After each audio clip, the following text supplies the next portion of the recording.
Today is Tuesday, June 15, 2021. Coming up on Roland Martin Unfiltered, Arkansas Republican Senator Tom Cotton and his conservative cohorts have introduced a bill to defund the 1619 Project curriculum. I'm sorry, I thought y'all were against cancel culture and you didn't like defunding things. Oh, but now you want to defund that. Also, Texas Democrats on Capitol Hill today pushing the Democratic caucus to pass H.R. 1. Guess who didn't show up to the lunch? Kyrsten Sinema and Joe Manchin. Remember the black woman who told the Board of Education in Florida she opposes critical race theory in education? Well, she's going to join us to tell us why. And Amazon is launching a $150 million Black Business Accelerator program for third-party sellers on the site. We'll talk with one of their vice presidents about this initiative. Plus, the Small Business Administration is halting relief funds for minority-owned businesses after white business owners sued the administration. Ain't that something? Minority businesses barely get any support, and white folks still sue. Plus, that's right, we'll talk with the former U.S. Senator from Alabama, Doug Jones. He will join us to talk about unsolved murder cases of black Americans during the civil rights era. Plus, historian Carl Mack is here to discuss why he opposes making Juneteenth a national holiday. Plus, today's crazy-ass white person comes to us from Ross Story in St. Louis. It's time to bring the funk on Roland Martin Unfiltered. Let's go. He's got it. Whatever the biz, he's on it. Whatever it is, he's got the scoop, the fact, the find. And when it breaks, he's right on time and it's rolling. Best believe he's knowing. Putting it down from sports to news to politics. With entertainment just for kicks, he's rolling. It's on go, roll, y'all. It's Roland Martin, rolling with Roland now. He's funk, he's fresh, he's real, the best, you know he's Roland Martin now.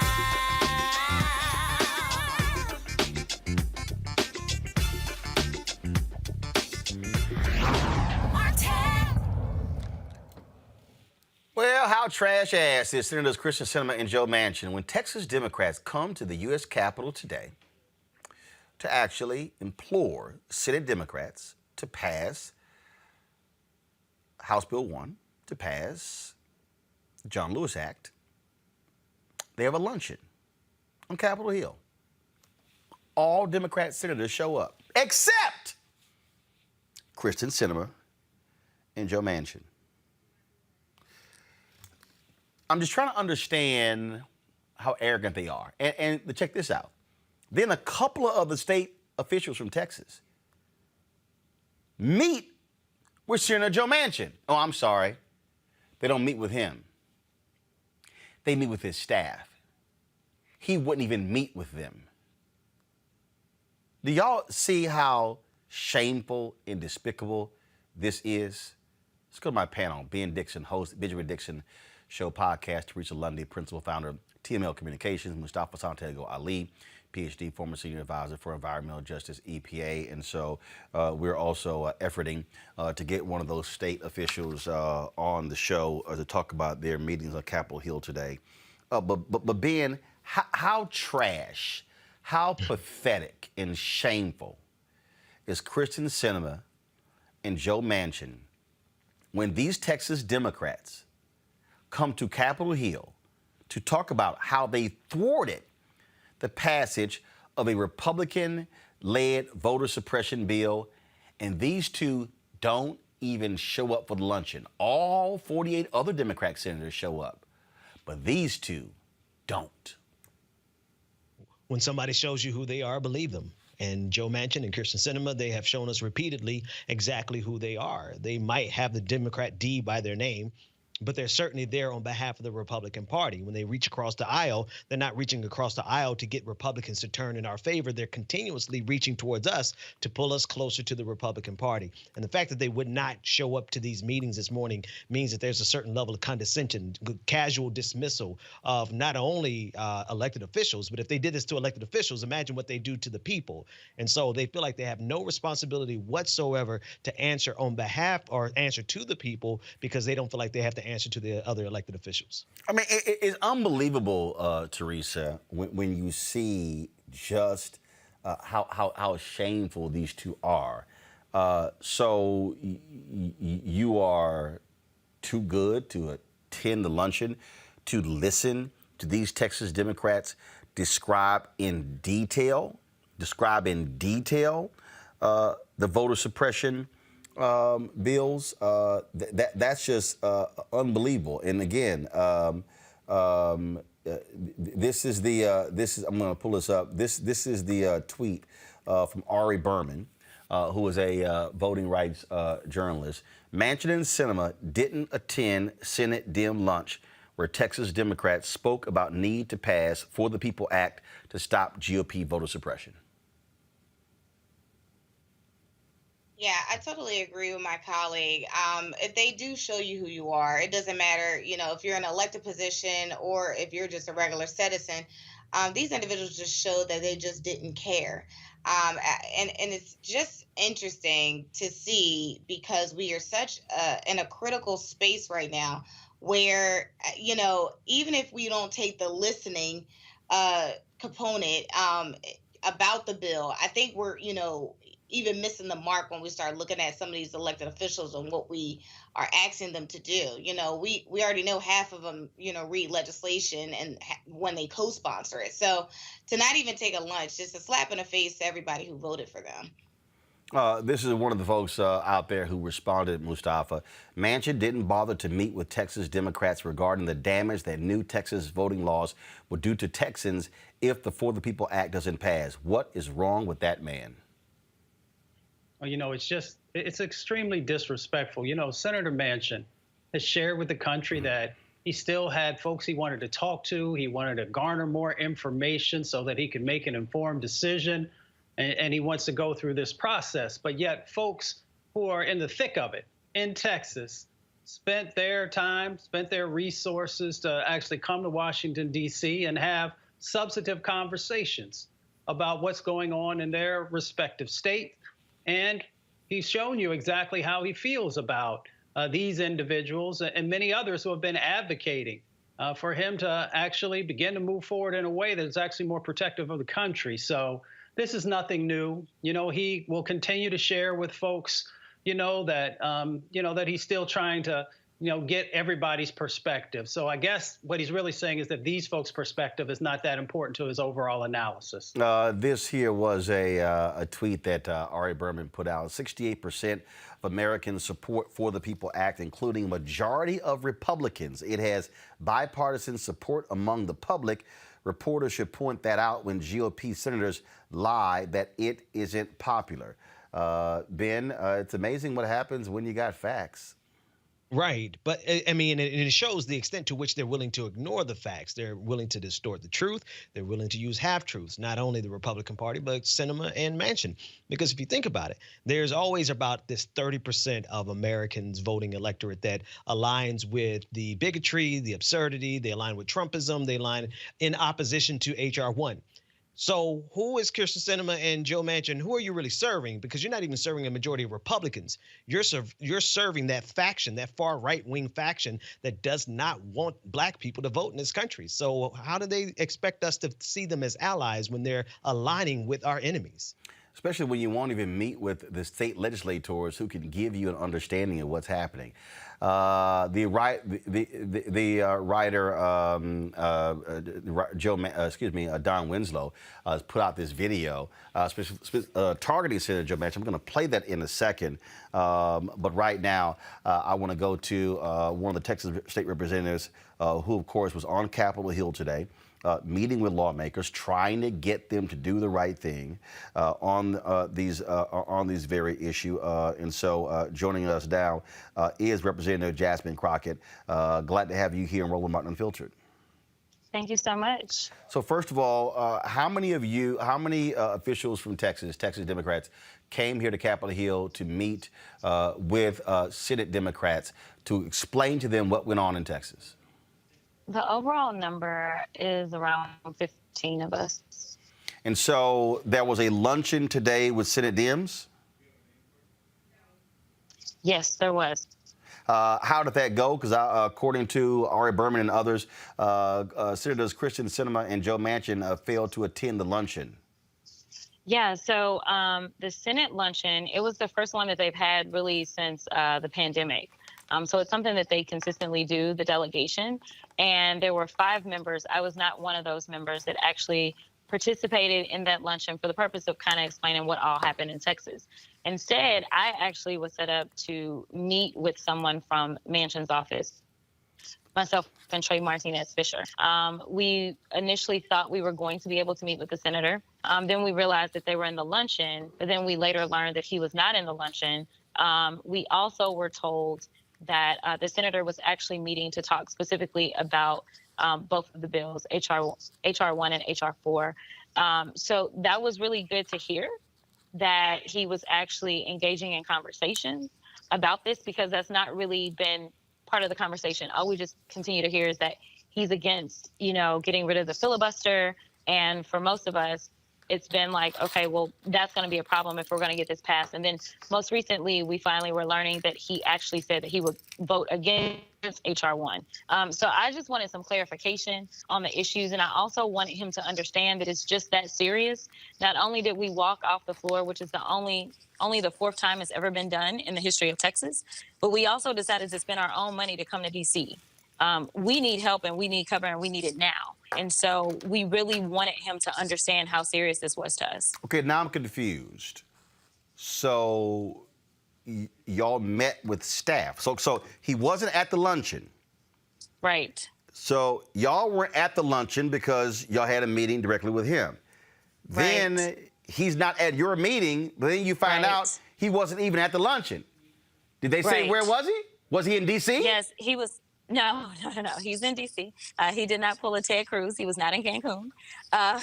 He actually is in D.C. and he was meeting with 4 other senators. So there's other senators that were missing from that luncheon. And supposedly it was a conversation to kind of try to figure out what his issues are with HR 1, trying to figure out how they could, get over whatever issues they're having right now, because that's kind of the first hurdle. Even if you got rid of the filibuster right now, he's saying that he wouldn't vote for HR 1 anyway. So I think that they were really trying to get some clarity on what his objections were to the bill in general. So how long did you meet with his staff? And who was on the staff? Was his chief of staff? It was his chief of staff. Okay. How long was that meeting? That meeting was a little under an hour. Okay. And how did it go? I thought it went well because, for me, I was like, is it a hard no as it relates to the filibuster issue? That was kind of the first thing that I wanted to clarify because, deciding to use the filibuster, there shouldn't be an every other day issue, right?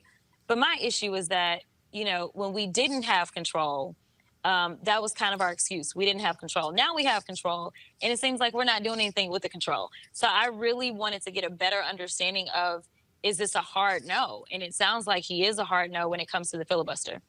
As it relates to HR 1, I wanted to understand what was so objectionable about it. And so they actually started to go through the things that they do like in that bill. And they're all things that make sense. They're all things that we need. They will provide cover for us in Texas for sure. And so, I don't really understand where his major objections are. There are some objections, but it doesn't seem like he has objections that are so major that would cause him to vote against it, even though that is where I understand him to be at this point, until and unless this bill gets changed in some way. So overall, what did your colleagues say in terms of the feedback they got from other Senate Democrats regarding this issue? Oh, they're all very supportive. The very first senator that we met one-on-one with was Senator Klobuchar. She was amazing. She was very excited to see us. One of the things that we talked about when we decided to do the walkout was, the party needs to see a fight. The people need to see a fight, right? We can't continue to get steamrolled in the Texas House or get steamrolled when it comes to D.C. politics. They need to understand that we will stand up and do what we got to do when the time comes. And so I think, it was to light a fire really under the people and hopefully get people on our side and start calling some of these senators, in a very bipartisan way. But ultimately, I think that we've actually lit a fire when it comes to a lot of our electeds up here as well. They're very excited. They're very proud. So I think that we actually ignited something within them as well. And so I'm very excited for that. Did any of your Texas colleagues meet with Arizona Senator Kristen Sinema? We have not been able to meet with her as of yet. That does not mean that we're not trying, because we will try, but we've not had that opportunity. So y'all have been trying. So y'all scheduled a meeting with Senator Joe Manchin's office. He wasn't there, but you met with his staff. Y'all tried to schedule a meeting with Senator Kristen Sinema. You've yet to be able to. Correct. We've been unable to at this point. How long are y'all going to be here in D.C. before heading back to Texas? We're all staying different amounts of time, but the majority of us will be here at least until Thursday. So we're here and we're ready. Well, we want them to know that it's real deal, and we need some help. Well, certainly let us know if between now and Thursday y'all get a chance to meet with Senator Kristen Sinema. You would think that she would have the decency to meet with you, considering the Supreme Court is actually looking at a voting rights case dealing with Section 2 of the Voting Rights Act.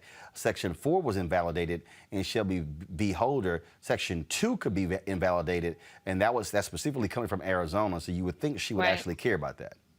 We're hoping. I'm going to remain hopeful as of now. All right, then. Representative Jasmine Crockett from Texas, we surely appreciate it. Thanks a lot. Thanks so much. All right, then. It's unbelievable to listen to that, Teresa, and just the sheer arrogance of Sinema and Manchin. It really is. It's almost to the point where, the respect factor just isn't there. When I see, activists and constituents just coming in drones, they make the appointments, and then the appointment is supposed to be with the elected official, then it goes to a chief of staff. I've had one of our advocacy events that I did with a nonprofit organization. It was supposed to be with the leader. It ends up being with the scheduler. So that was actually unheard of. And of course, I wrote a letter. It's just like, this should never happen to any other organization or person. But again, it also says, goes to the fact of respect and additional education. So I get the advocate's point that there were 4 senators, instead of them going to the luncheon, instead of going to the other meeting, they actually, were together wanting to have that talk about what can, actually happen to make this work. But again, it's like all these meetings, it just seems like there's no results here. So it's like, I'm not sure what we should do, as I am not a lawmaker, but I think there has to be another sort of alternative, because you have somebody where thousands of people, are asking them to change their mind. And then when we're asking for solidified solutions, we're not getting it, but we're getting a bunch of, I agree with this, and we should go with this, and we should put that in the dialogue. So I'm just waiting for the solution here. The thing here is very simple, Mustafa. There are no alternatives. I mean, this is what happens when, bottom line is this here. It's 50-50. One senator wields this much power. If Sinema and Manchin go, nope, I'm not going to do it, guess what? You have nowhere to go. You can't pass the bill. And then, of course, you can't pass the bill unless you break the filibuster.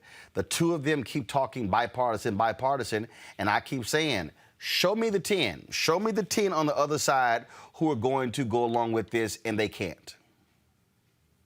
Well, my grandmother says, when you know better, do better. I can only really speak about Senator Manchin since I, was raised in Appalachia and, of course, over in Michigan a little bit. So I decided to get on the phone.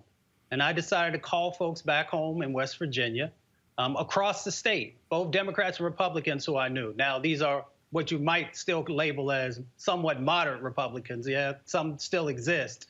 So I called folks in Parkersburg and Wheeling and Charleston and Institute and Clarksburg and Fairmont. And I asked them, I said, should Senator Manchin actually support the bills that folks have put forward that's actually going to make things better for our country, make us stronger? And it was like 85% of the folks said yes. So we got to make sure that folks inside the states are actually pushing these folks and letting them know that if they don't get their act together, then they may not be holding these offices in the future. Now, I'm not threatening anyone. What I am sharing is what everyday hardworking folks in the state of West Virginia are saying what their expectations are. And their expectations also line up with the polling that folks have been sharing across the country. And it's probably not that different in Arizona, but I like to ground truth stuff, and I like to make sure that I know what I'm talking about because I actually talk to real people about real issues. And this is what many folks in West Virginia are saying. Ben, at the end of the day, it's pressure, it's pressure, it's pressure. You really have no choice. You use every single thing at your disposal, and I think you unleash it against these two, and there's no let up. And I need people, I got to remind people, and I think it's a little hard for a lot of people today to understand how long the Civil Rights Bill was filibustered and fought by the Southern Dixiecrats in the 60s. Kennedy proposed it when he came in after he won in 61. He gets killed November 22nd, 63. It doesn't get passed until it was broken up by LBJ. He said, I can't get all at one time. So to 64, that was 3 years later. Then, of course, 65, the Voting Rights Act. Then, of course, 68, the Fair Housing Act. So that was an 8-year effort just with Kennedy, LBJ. I'm not saying that, oh my goodness, we should be waiting 8 years. But what I am saying is to people who want to see it done, we have to be in this for the long haul. It's not going to always happen in 2 or 3 months. Absolutely. It won't happen in that short of a time frame, especially not with our intransigent Congress in general or Senate specifically. But I do want to tap into one of the things that you were saying, Roland. We can't let up on these politicians, especially Sinema and Manchin. And I think in one way that we let up on them is by having these meetings with them at this juncture because they've shown a level of disrespect. They've shown a level of disrespect in terms of these politicians, these elected officials' time. They've shown a level of disrespect in terms of their unwillingness to even really consider this. Joe Manchin's already said he's coming out against H.R. 1. And I don't care how many times they meet with us and seem like they're concerned. At the end of the day, they're gaslighting us. And we need to call them on it. We need to say it in the media. We need to say it on the news. We need to say it on the radio that we have 2 Democratic senators that are gaslighting us and do not care about the black vote enough to even help protect it. Absolutely. As I said a little bit earlier, Don Winslow dropped this video here specifically targeting Joe Manchin when it comes to voting rights. Watch this. 1965, Selma, Alabama, Edmund Pettus Bridge. Freedom marchers on one side, racist state troopers who had been ordered by Governor George Wallace to stop them on the other. I say segregation now, segregation tomorrow, and segregation forever. Bloody Sunday.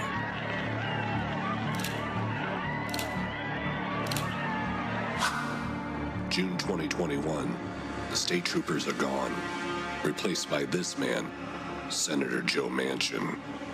This man is single-handedly blocking the most important voting legislation in the history of this country. Why Manchin and Sinema care more about the will of the Republican Party than about the will of the American people. If it fails, voter suppression will be the law in more than 40 states. We asked Joe Manchin to reconsider his position. Did they change your mind? Now, why would Joe Manchin, a supposed Democrat, be on the wrong side of the bridge? Why would he stand with racists? Why would he vote to suppress black voters? Because Joe Manchin can count. This is the racial composition of the population of West Virginia. 93.9% white, 3.4% black. Joe Manchin is never going to support the rights of black voters in a state where black voters represent 3.4% of the population. More than 50 years after John Lewis and so many other black Americans were beaten in the streets of Selma,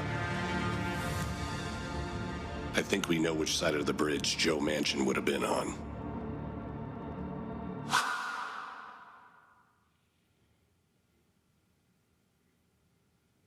Ben, you look impressed.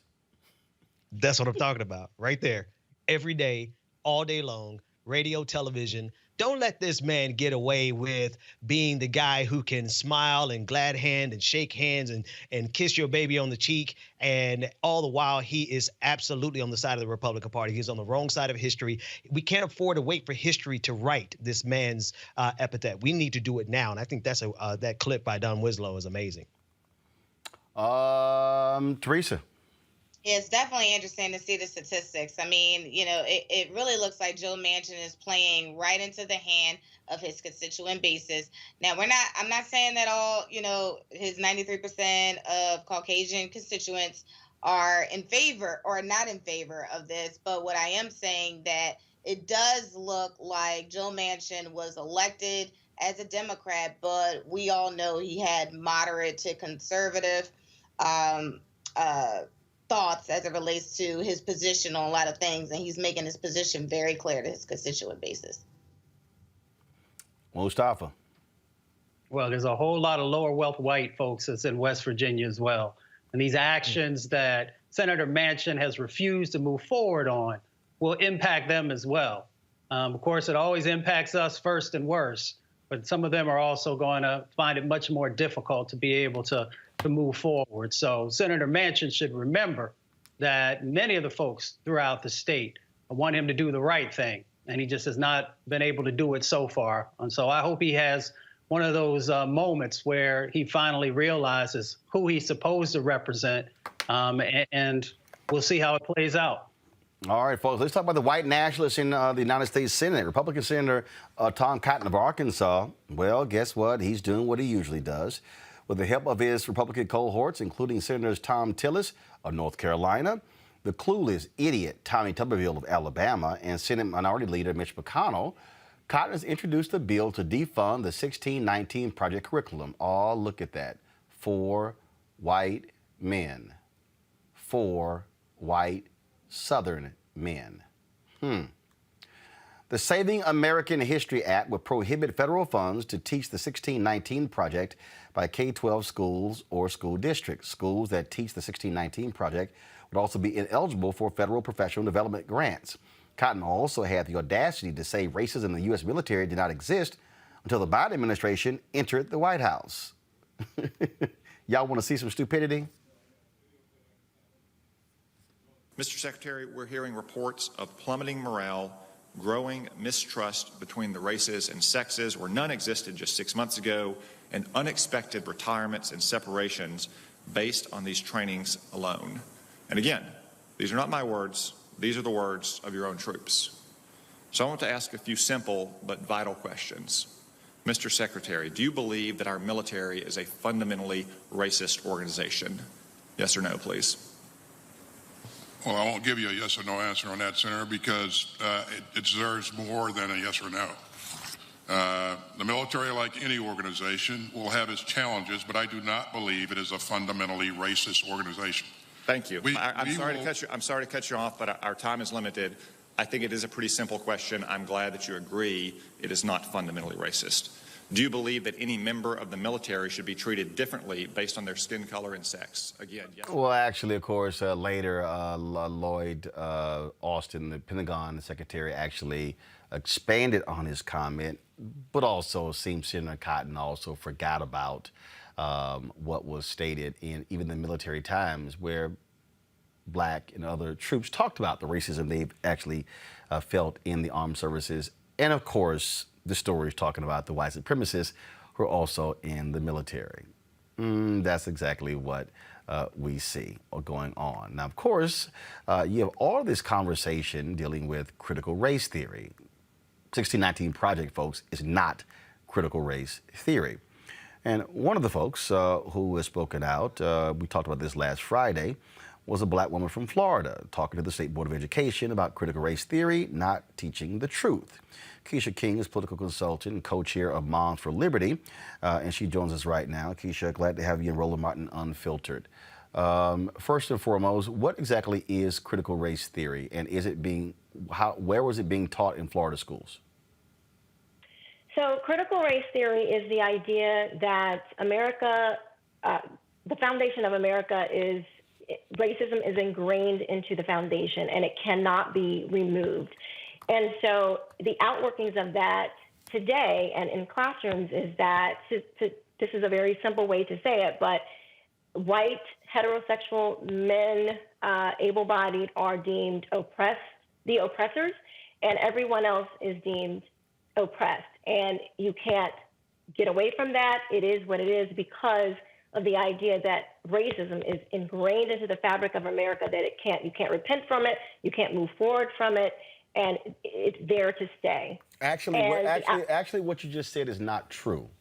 So this is what the folks at Ed Week have laid out. Critical race theory is an academic concept that is more than 40 years old. The core idea is that racism is a social construct. Is that true or false? Is racism a social construct?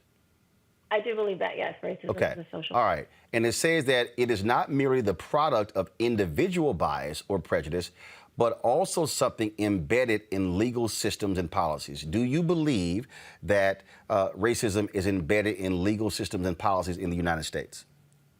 I do not. Do you believe that racism is embedded in housing policies in the United States?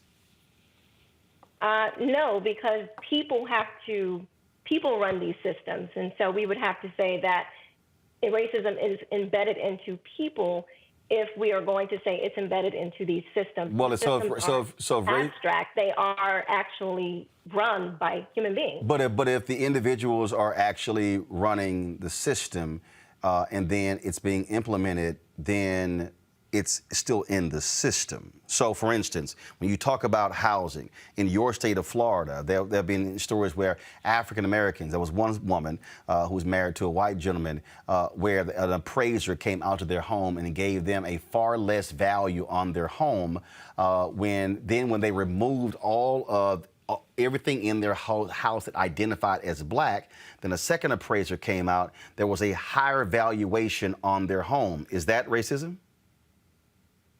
I'm not sure, but I mean, I certainly know that racism exists. But hold on, you're not sure. You're not sure that if an appraiser comes out and gives a lower home appraisal, and after meeting the black woman, the black wife, but then when they brought a second appraiser out, the black wife was nowhere to be found. They removed all pictures of her in the home.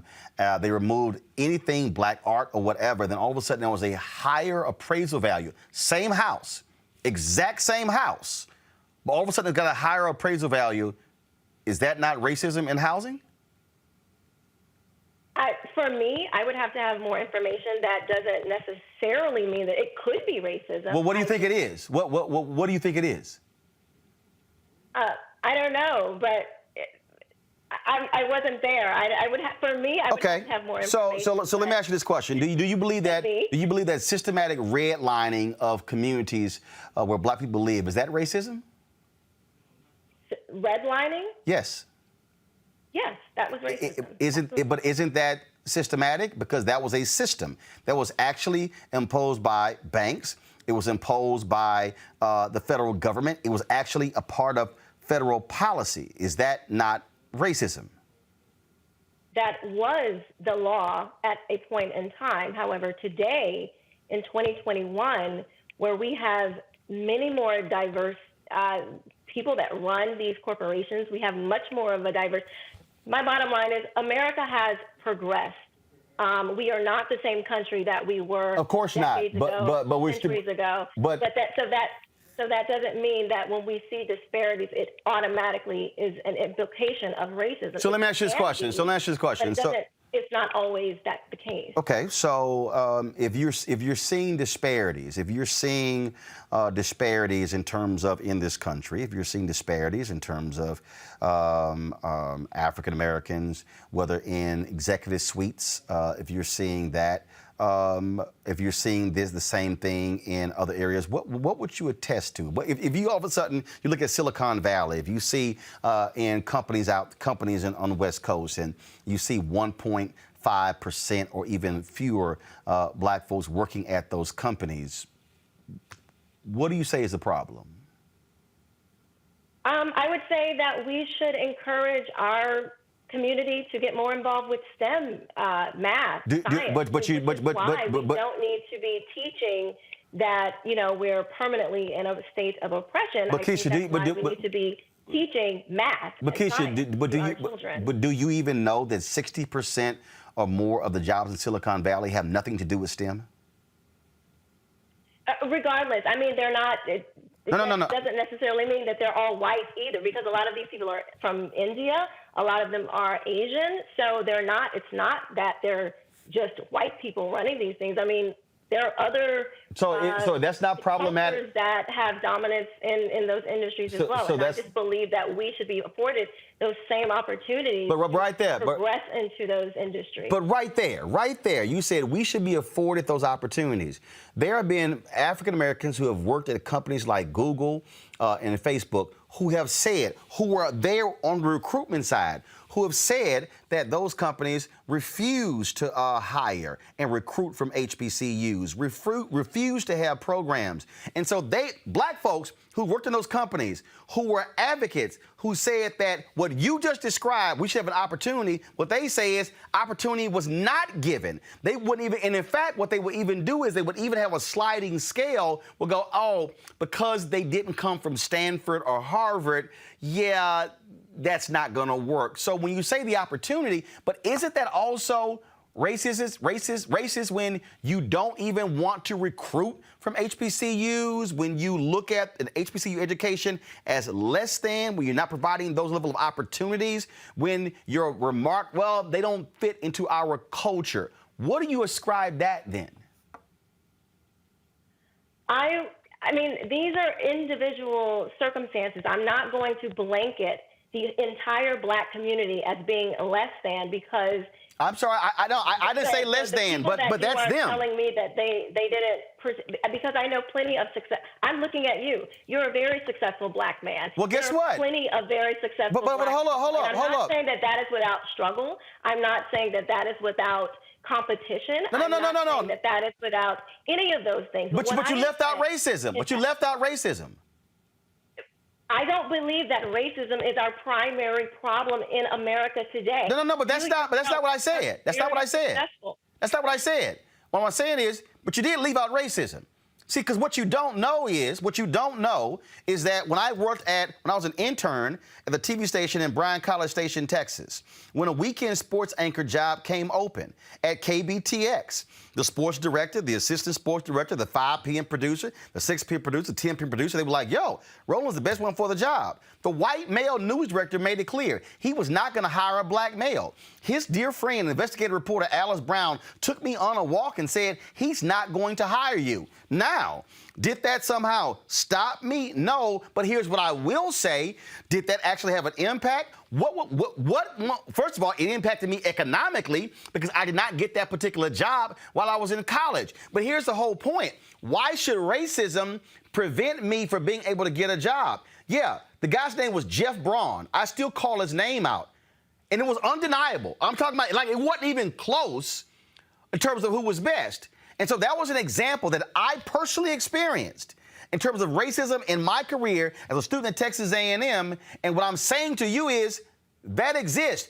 I have been in media since I was 13 years old. Racism exists in media. I have seen editors choose not to hire folks based upon race. So to act like it doesn't exist, when you look at the numbers, it's undeniable in media when white men dominate the C-suite and very few of us are able to get through the ladder. It's real, but to you say those are individuals. Mr. Martin, one of the very first things I said was that racism exists. So I never said that racism does not exist. No, but you said not in system. As long as we're on this side of heaven, there will always be racism. There will always be murder. There will always be horrible, awful things. And what I am saying is that we are the most successful black people, Black Americans are the most successful black people in the entire world. And so what I am saying is that it is insulting for us to be in the most successful country in the world, the most progressive people in the world, for people to tell us that we are in a perpetual state of oppression is an insult. I am not telling my child that they are limited by their skin color. I will never tell my children or myself. Is that what critical race theory does? Is a burden to me. Is that what critical race theory does? Because again, you spoke at the Florida State Board of Critical race theory is the idea that racism is ingrained into the nation, in all the institutions, and there is in all the organizations, and there is no way to remove it. And how it's outworking in today and in the classrooms is that white people are deemed the oppressor, which means that they just have this superiority. I'm sorry. Where is that? So where in Florida? And we're just automatically oppressed. Where in Florida is critical race theory being taught? Where? In my daughter's school, which I heard her teacher teaching. They don't have a critical race theory book. If that's what you're saying. So hold on, one second. Hold on, one second. Open up your critical race no, hold on, one second. Okay. They're not saying. No, one second. You said you heard your daughter's teacher teach critical race theory. Critical race theory is not being taught critical race theory is being taught on the college level. So what are you associating as critical race theory? Because, for instance, there are a lot of people like, Senator Tom Cotton and others. They think the 1619 Project is critical race theory. It's not. Do you believe the 1619 Project is critical race theory? If you are teaching that racism is ingrained into the system of America, that is the basis of critical race theory. No, it's not. No, you're wrong. If you read Derek Bell, if you read Kimberly Crenshaw with the intersectionality, if you study what they write, that is what they are teaching. Hold on. Idea from critical theory, from legal theory. This is not new. This started in Germany. It's a legal theory. Yes, it is a theory. We teach evolution theory. Theories are taught in school. No. But this particular legal theory is not being taught in the curriculum in Florida. Where? Mr. Martin, I heard a recording from my daughter's classroom where her teacher was teaching the theories of critical race theory. I heard this for myself. With her first week in school, she was asked what pronoun she wants to be identified as. She never... That's not critical race theory. Hold on one second. That is what I never said that was critical race theory. But the idea that was being presented to her is what made my alarm go off. And so I started to tell her about some different things because I've been studying this for over a year now. I'm not new. This is not a new concept to me. And because I understood how it starts to come into conversations and things like that, I knew what to look out for. And she on her own recorded this conversation because I've been teaching my children of what to look out for. And so, yes, it is not an official curriculum, but it is being weaved into official curriculum, which is exactly what I heard her language arts teacher teach on that day. And in Duval County, in Jacksonville, we had a segregated assembly that was put on by a diversity, equity, and inclusion consultant, where she was going to segregate the black children from the white children. Why? I am sorry. Hold on, wait. I don't care why. Hold on, wait. Wait. Why? No, what was it? No, I'm asking. No, one second. Keisha, 1 second. You said a diversity consultant was doing this. I'm asking the question, why? What was she trying to teach? What's the why? When someone is segregating people what about the biracial children? Where do they go? I'm asking. No. You're not answering my question. You're not answering my question. You're not answering my question. Why?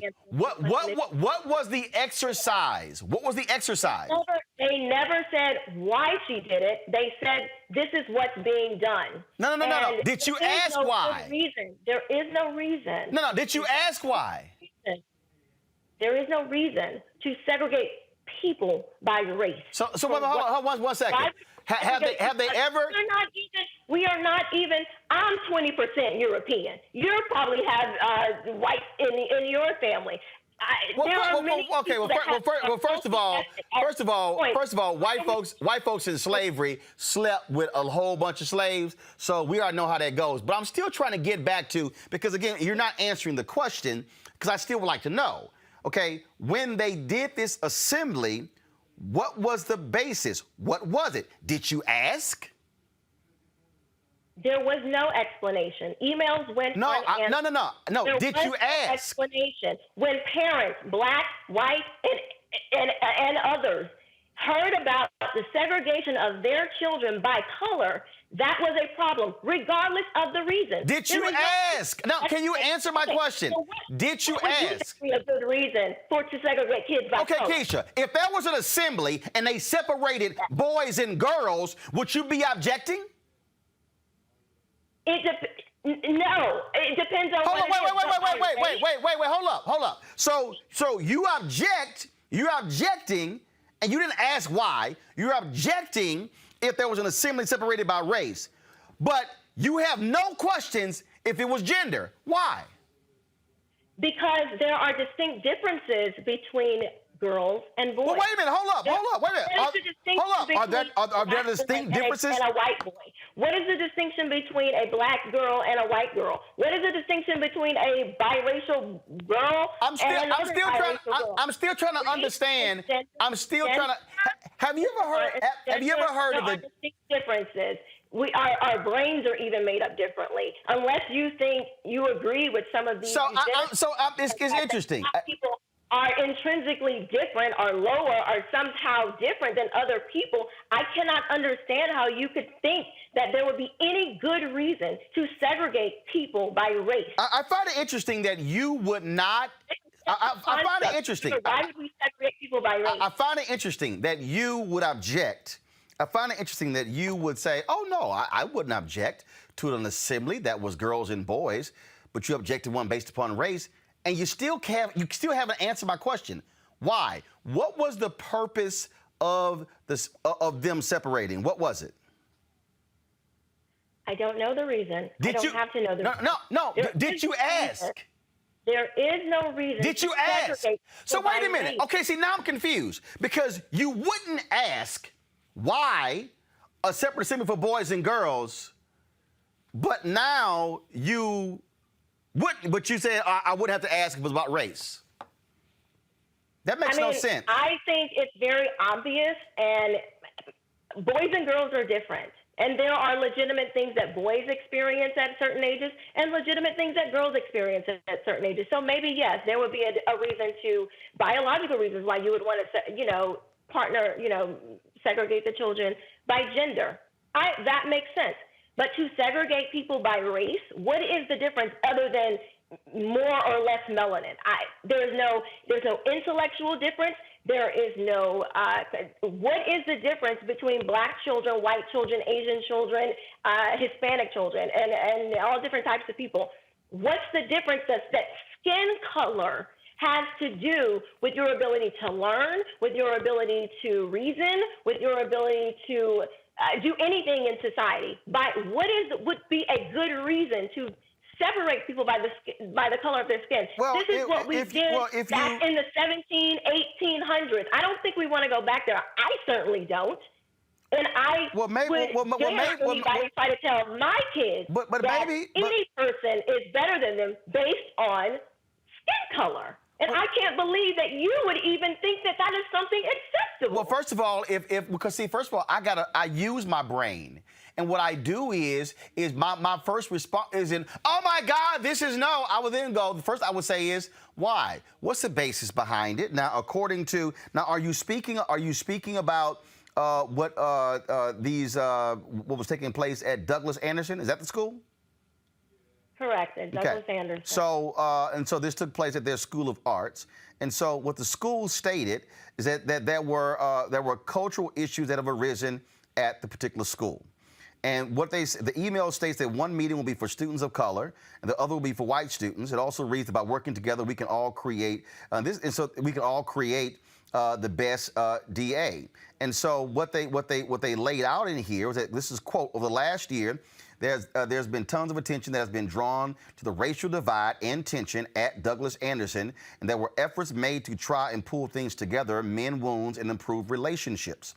But when I saw the memo, I couldn't believe it was like we took a step back. This is from LaToya Gunn. Now, her daughter has said that she's heard other students, white students, use the N-word. And so if they were trying to sit here and deal. So are there racial tensions at the school? Have you talked to other black parents and white parents?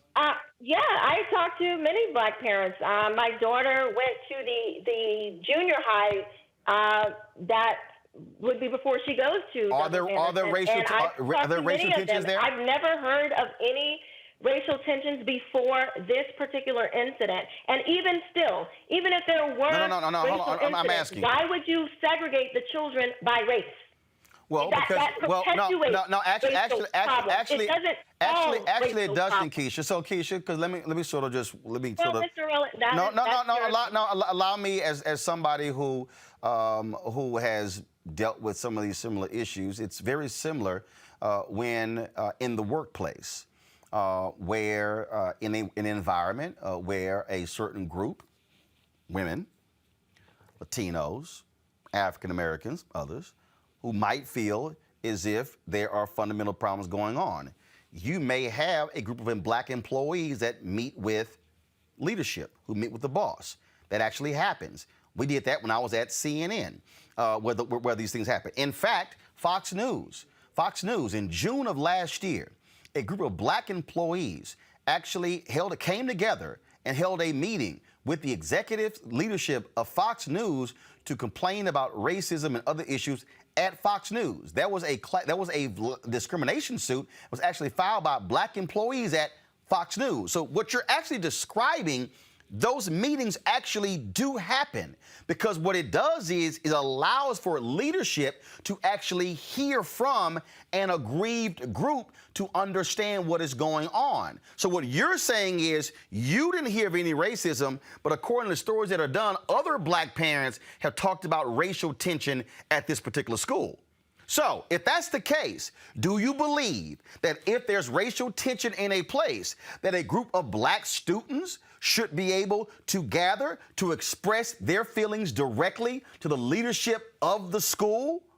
Should that happen?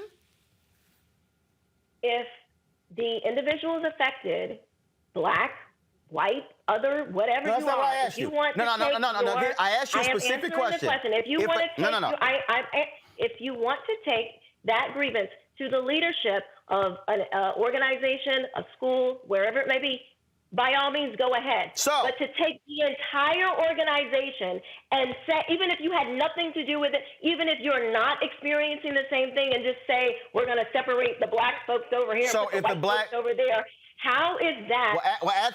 Actually, first of all, racial tension. Well, first of all, according to the school memo, it was white students and people of color. So people of color includes more than black people. But I'm going to go back to ask you the other question.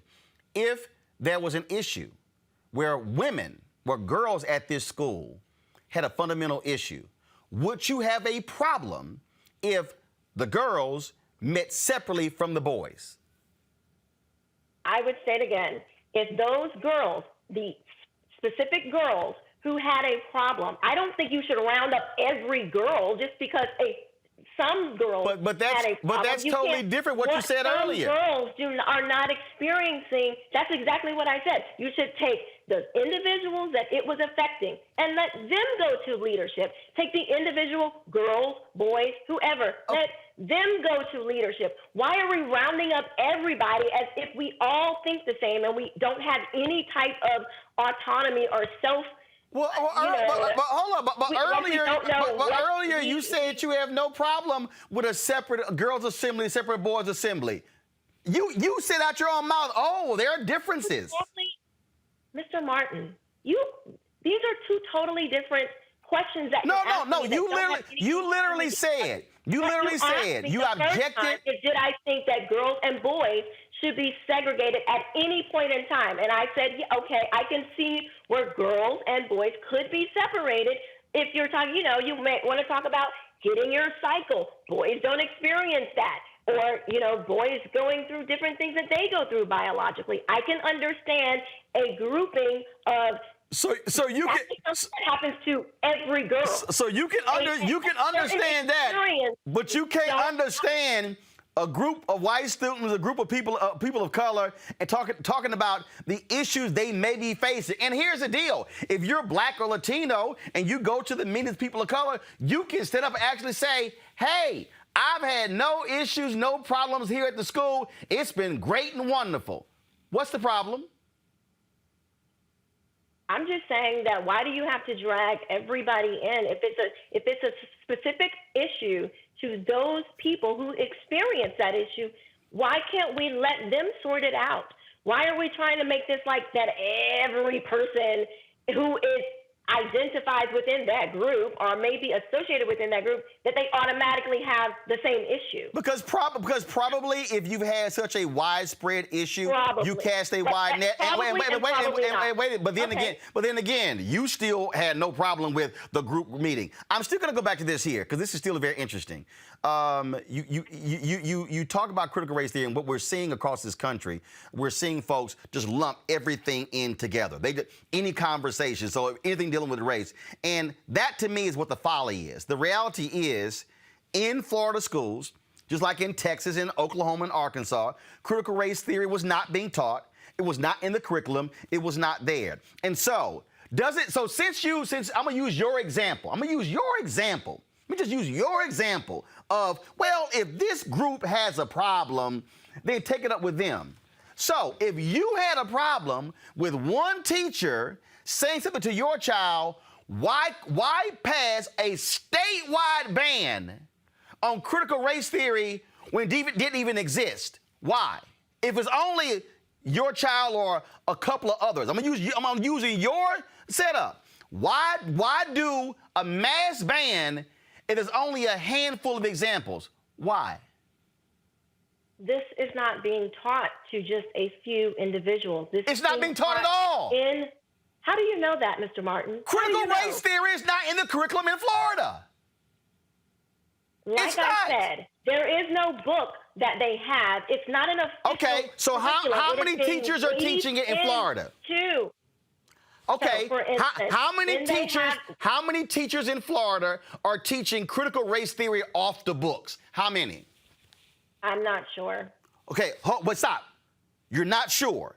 So you went before the State Board of Education and supported a statewide ban on something that you could not quantify.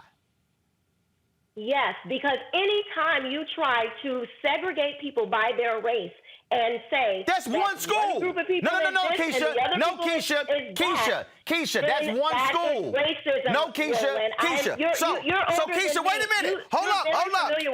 Let's stay right there. Clearly, so you've been talking about it. So wait a minute. You're now contradicting yourself. No, I am you not. are. I am you not just said. You just said if a group of people have a problem at a school, the administrator should only take it up with those people and not do a full assembly, right? That's what you said, right? What I said was, if there is a specific issue, you were specifically talking about the Douglas Anderson case where there was a specific issue. I was speaking to that.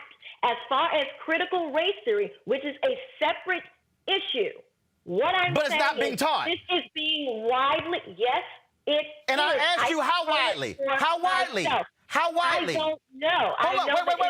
Wait. Hold up. In my daughter's school. Hold up. 1%. Hold up. You gave me one teacher. So is it 5% of all teachers in Florida doing this? Do you know? Is it 10%? So if I was to say, okay, well, there's only 2% of racist people in the United States Congress, are you going to be like, oh, well, we don't have to worry about that because it's only 2%? No. I'm using your example. I don't want racist teachings anywhere in American classrooms. Here's the problem. You contradicted yourself. You supported a statewide ban on something that's not even being taught because your child recorded one teacher. You can't even answer. You literally cannot even answer how widespread is it. You said, I don't know. So your deal is, I don't, you sound like. You're okay with some racism teachings. As long as it's not widespread. No, here's the deal, Keisha. Okay. I'm going to use your example. Since you had a problem with one teacher, Keisha should have gone, oh, she hung up, y'all. See what happens? This is what happens, y'all. When did she hang up or did our system go out? She hung up. See, this is what happened, y'all, when you're busted. Okay, I got another guest coming up, but pull up my panel and tell my next guest to hold on. I'm gonna go to them. This is what happens when you're busted. This is what happens when you contradict your own argument. If Keisha had a problem with a teacher saying something in the classroom, she should have gone to the principal and then the school board. She supported the passage of a bill across the entire state because of 2 incidents. And then, Teresa, she couldn't answer, how widespread is this? How widespread is it? I don't know. She sounds like Republicans saying, yeah, we're going to pass new voting laws. We ain't got proof, but what the hell? We're just going to pass it. Yeah, I mean, Keisha, is obviously, I looked at her social media account while you guys were discussing, because I was just so curious about, where some of her ideas of how she came across this topic. And part of it is, even in her, mini bio, and it goes to a point here, but the mini bio, it says rising star in the GOP, it's just mom, so, and then if you go on the timeline, it says, she was just on a program with Fox News. And so again, I understand her profile. So I understand she is on message, but what I don't understand is the ignorance that we choose to have. I think education is a strong component here. I think most of it she was grasping, but then the contradiction of what she was saying also put her backwards in her original position. Because you can't agree with some portions of, I agree, I disagree with them separating blacks and whites, but I agree with them separating girls and boys. Like that, it just doesn't make sense, because what happened to the kids where, that they want to choose who they want to be? So, I mean, there's so many issues here, and I think that's really just surrounding her statement. But again, it also shows that the GOP is not bring her on. Okay, all right. So apparently Keisha wants to get back on. So Keisha, come on back. But here's the deal, Ben. I stand by my position. You can't support a statewide ban, every school district, every classroom, because of one teacher and your daughter. Yeah, I would like to ask Sister Keisha if we found more provable instances of racism than she found of provable instances of critical race theory being taught. Would she support the existence of critical race theory? I mean, since it's almost like an all or none proposition with her. Because then my second question would be, when's the last time she actually can say that she personally experienced racism in this country? Because I think she's vacillating back and forth between racism as an individualist construct, something that an individual is responsible for. And that's usually what conservatives do to make sure that this structural system is never held accountable by saying, oh, that's an individual racist problem. So I do want to kind of know if we found more examples of racism than she found of examples of critical race theory, would she go before the board and support critical race theory? Hey, y'all, what's the status of Keisha?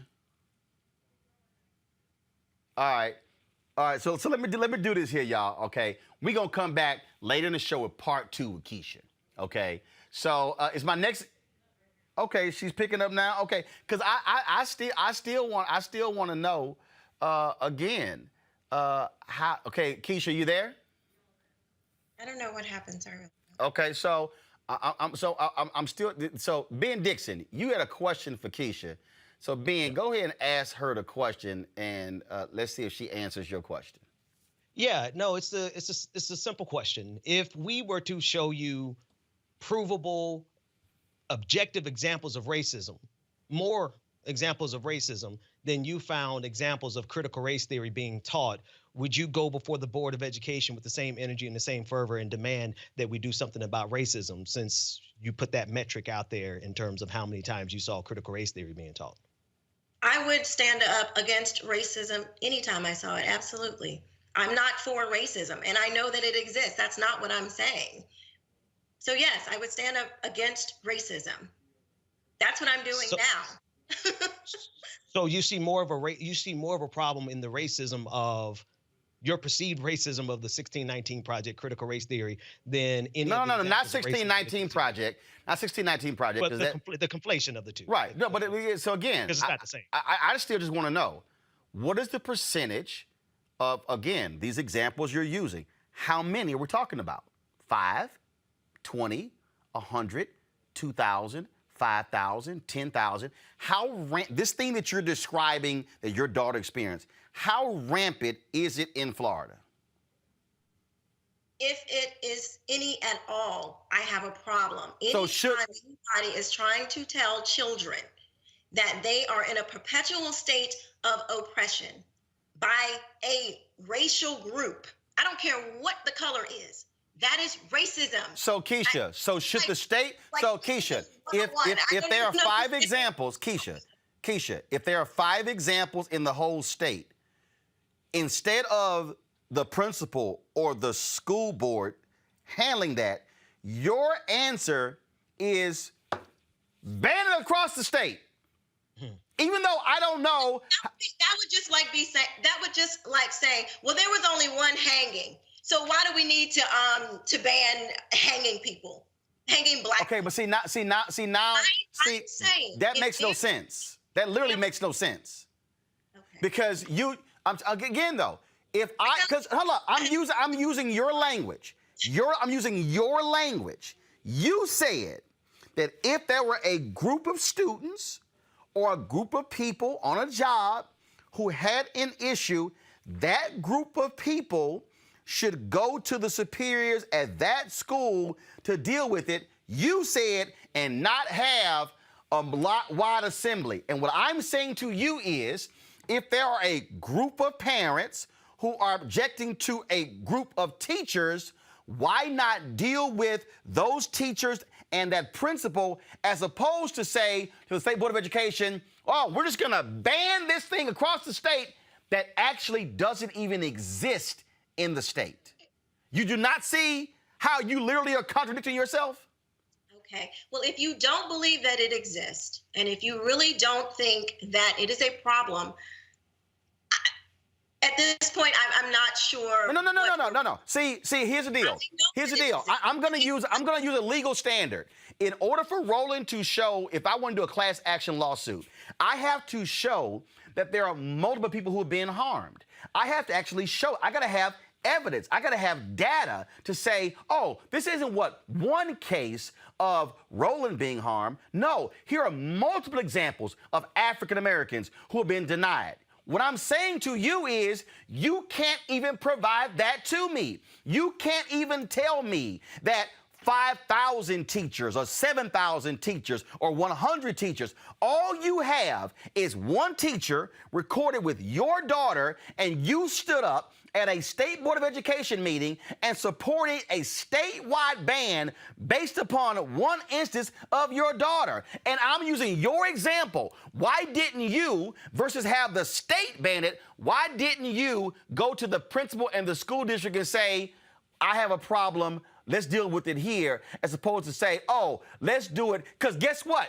There are a bunch of schools and teachers who don't do what you do. So now you passed a law that impacts them, and they have nothing going wrong.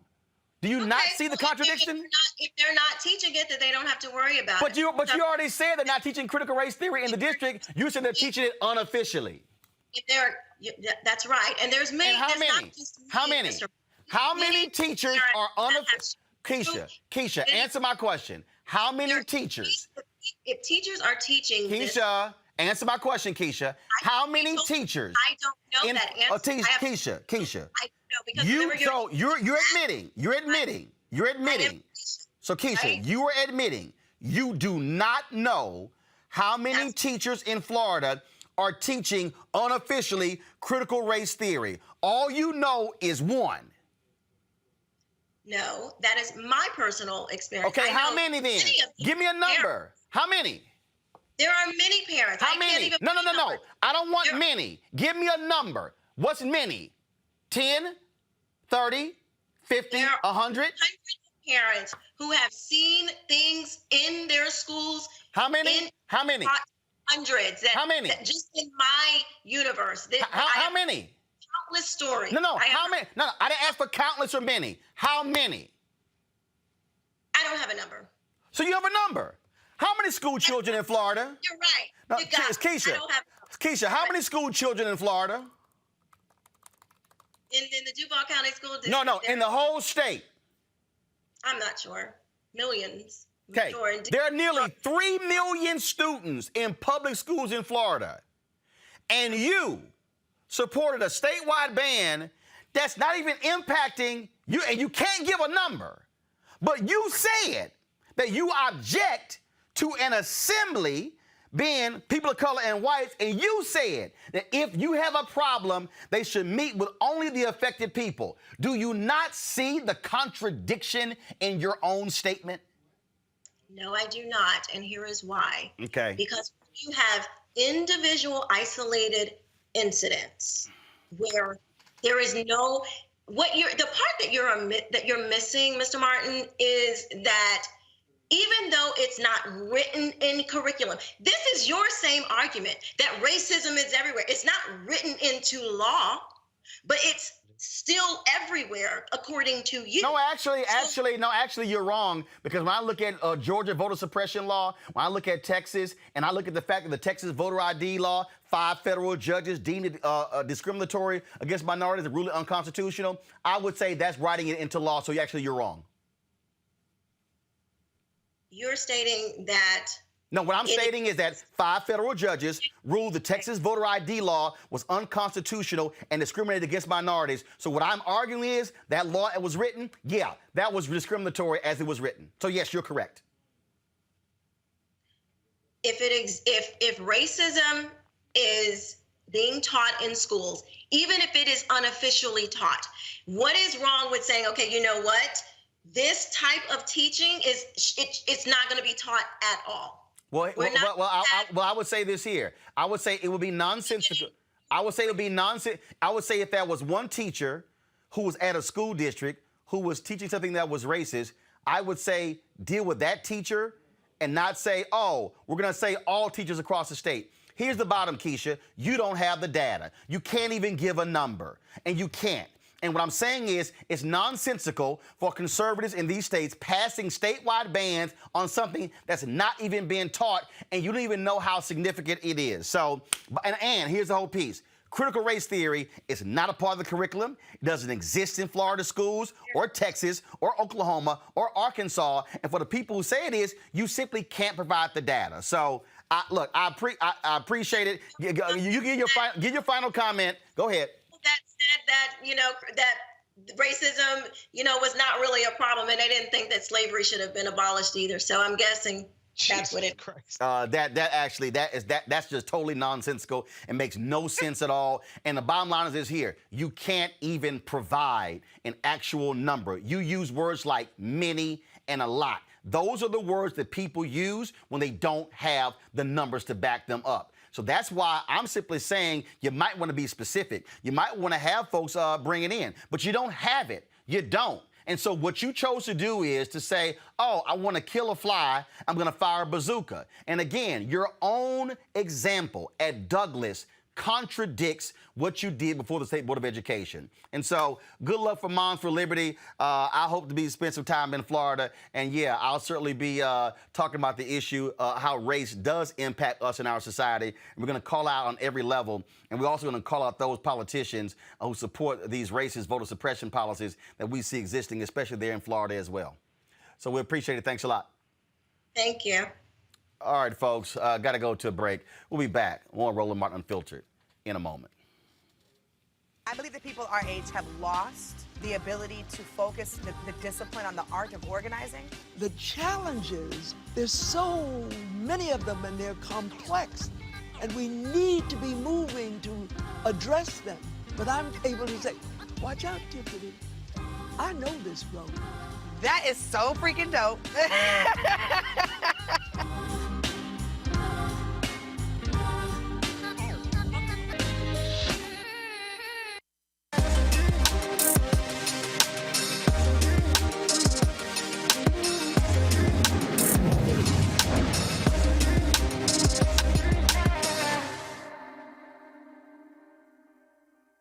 conversation there, you'll see, folks, there's this belief that somehow you don't have racism in systems. But the reality is this here. We do know exactly how black businesses have been impacted by economic apartheid in this country. We have seen a significant effort since George Floyd's murder, where people have been dealing with the racial inequality that exists and understanding the unique challenges faced by black-owned and other minority businesses. Amazon, they're launching a $150 million Black Business Accelerator program for third-party sellers on their site. Almost all third-party sellers on Amazon are small to medium-sized businesses. Third-party sellers represent nearly 60% of product sales on Amazon, and they enjoyed record sales growth in 2020. Now the company wants more black-owned businesses to enjoy that success. Joining us right now is Lorenzo Patton, Amazon's Vice President of Finance, Operations, and Services. Lorenzo, glad to have you on the show. Thanks for waiting. First and foremost, what caused this to happen? What caused Amazon to say, you know what? We got to create this initiative. What spurred it? It was the incredible idea of one of our Amazonians, Tiffany Johnson. She works with sellers all the time. And as she was working through and helping these people achieve a success, she was thinking, hey, how can I use this economic engine? How can I use this tool of success to be beneficial to black-owned businesses in the black community? So when she took that idea, she brought it up to leadership and spent some time with the Black Employee Network to kind of help refine it and a few other partners. But ultimately, that's what brought it to the table. How will this accelerator work? And so it's $150 million. And so you got to be a particular size, employees. And so what is it? Is it cash grants? What's the program? Okay. So as you said, it's $150 million for the first 4 years. But then that's not the cap. I mean, that's not the intent. I mean, the idea is to grow process that will empower and enrich black-owned businesses over time. But the way that manifests is in three basic pillars. So you have the financial assistance, which is in the form of grants, but also things like credits for advertising, images, and the like. Second, you have business knowledge and mentorship. So for a minimum of a year, folks have access to an account manager who will help them from everything from setting up their storefront to what's the best way to position their products and their brand to be attractive to customers. And then lastly, you have marketing and promotion. So having access to hundreds of millions of customers is great, but if you can't get them to look at your products and your brand, it's really hard to generate sales. So another key part of that. So I'm very curious because one of the things, I have a segment called Where's Our Money? And we've been talking about how black-owned media has been specifically impacted by a lot of these companies when it comes to advertising. And we've also been talking about the need for companies across America to really examine their black-owned spend. This obviously is talking about these third-party sellers that are on Amazon. Have y'all also been looking at this issue with the business that Amazon does with black-owned companies outside of third-party sellers? But I'm talking about black-owned media, black catering companies, black limousine companies. I mean, really looking at that supplier, some call supplier diversity piece as well, because that's also a significant block that African Americans are not getting opportunities from major companies. Right. So it's absolutely something we look at as a company. And then as part of bringing this to the table, we not only leverage the traditional media, we use black-owned media sources as well to help promote this. Additionally, black creative firms to help set this up and give it the right marketing branding in terms of how to bring this forward. So, and beyond that, we leverage black and minority-owned businesses in a whole host of things, and that's including our operations, as well as other supplying for corporate offices and the like. So Amazon spends about $20 billion a year on marketing. Do you know specifically how much is spent with black-owned media, what that percentage is? And we've been looking at many other companies. And the reason I'm bringing this up because I think it ties directly into your accelerator program. Because pre-COVID, there were 2.6 million black-owned businesses in America, but 2.5 million only had one employee doing average revenue of $54,000. And so I'm all about how do we also build capacity. I would assume that the purpose of this accelerator program is to build capacity of these black-owned businesses so they're not one employee, they're 3 and 5 and 10 and 20, and they're also building 100, 500,000, multiple $1 million in revenue. So I'm curious of the annual spend of Amazon. Do you know how much is spent on black-owned media? So I don't know what's spent on black media, and frankly, until this program came about, we weren't tracking black-owned businesses as they were signing up as sellers. That said, part of this program is to do exactly that. So to know who are the Black-owned businesses, and then how do we gear them towards success. I will say that part of the way I think about this is Amazon represents a economic engine.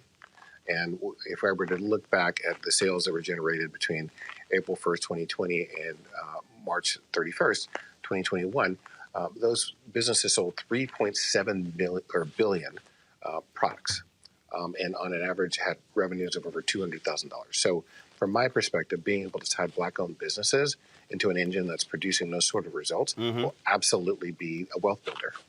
Oh, I agree. I agree. And I'll say this here, which is one of the reasons why I agreed, to have you on talking about this, because this is a Black business. Normally in this segment, I feature a Black-owned business because I want to promote those businesses utilizing this show, which is why we did this here. And so I'm glad to see that y'all are doing that. Whatever help we can provide, but I certainly what I think is important. I really believe it's important.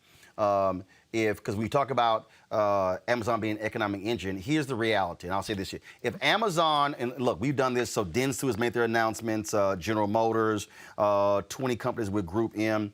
If Amazon came out and said, we're going to spend 5%, 10% of our annual marketing budget with Black-owned media, and we're going to challenge every other major corporation, I fundamentally believe, Lorenzo, that Amazon could completely, overnight, change how advertising is being spent and how the impact on Black-owned media.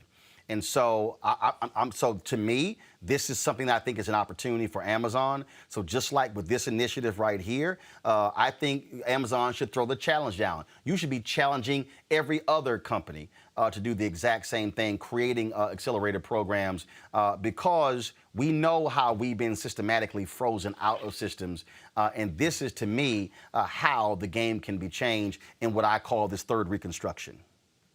So from my perspective, that's exactly, your points about being intentional.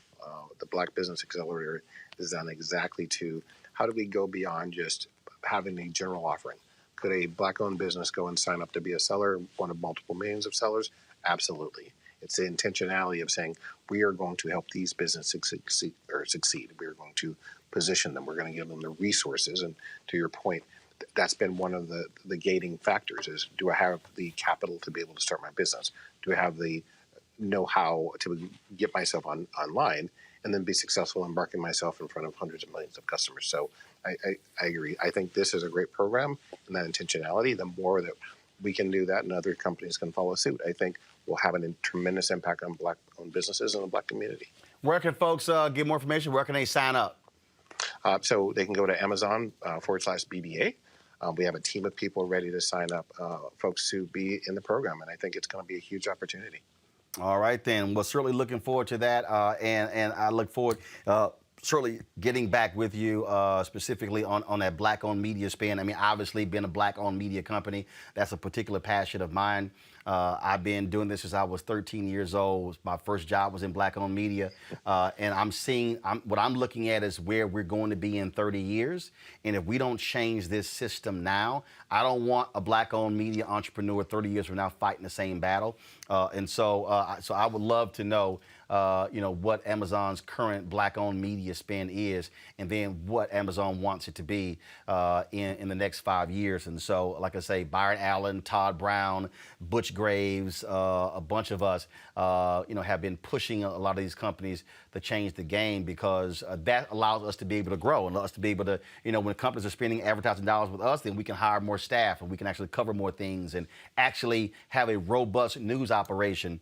And so I certainly are interested in knowing what that is. And so we'll look forward to this. And so we encourage our users to sign up, but definitely want to be follow up on that as well. So give out that site again. It is Amazon/BBA. All right. Lorenzo, thanks a bunch. Good luck with the program. Thank you, Mr. Martin. It was a pleasure being here. All right. Mr. Martin, my daddy. I'm Roland, so it's all good. All right, Roland. I appreciate it. Thanks a lot.